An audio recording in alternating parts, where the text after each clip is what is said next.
तो लाल बटन को दबा के चैनल को सब्सक्राइब जरूर करें और साथ में बेल आइकन को दबाना ना भूलें। डीजे मनीष रक्सौल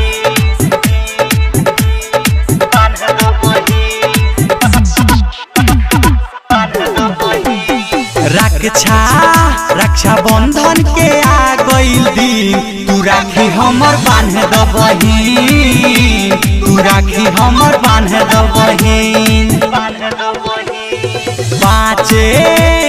पाँचे रुपया में लावती तू राखी हमर बांध दबही तू राखी हमर बांध दबही।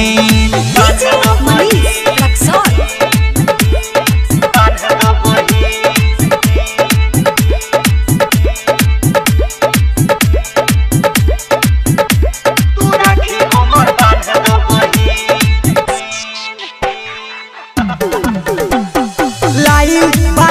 हम गिफ्ट चूड़ी माला चीप देवेला तोहरा के हम सुना ए मोर बहिनी की साच कहनी कि अखिया के करना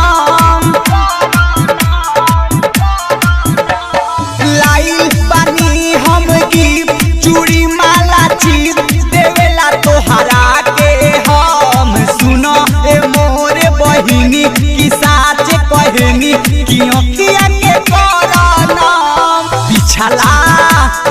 पिछला साल बेहतरीन तू राखी हमर बांध दबही तू राखी हमर बांध दबही।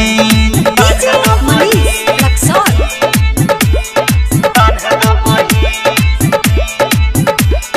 ललचा रिकॉर्डिंग स्टूडियो गोपालगंज।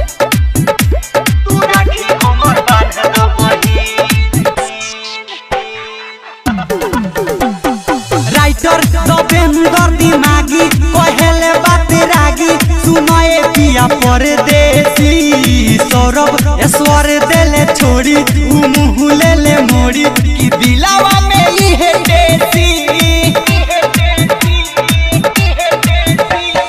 राइटर दबेंदर दिमागी कहले बात रागी सुनाए पिया परदेसी सौरभ ऐश्वर देले छोड़ी कि मुँह ले मोड़ी कि दिलावा में इहे देसी यादो विकास दिहे पैसा से की तू राखी हमर बांध दबही तू राखी हमर बांध दबही। रक्षा बंधन के आ गइल दिन तू राखी हमर बांध दबही तू राखी हमर बांध दबही। पाँचे रुपया में लावती तू राखी हमर बांध दबही तू राखी हमर बांध दबही।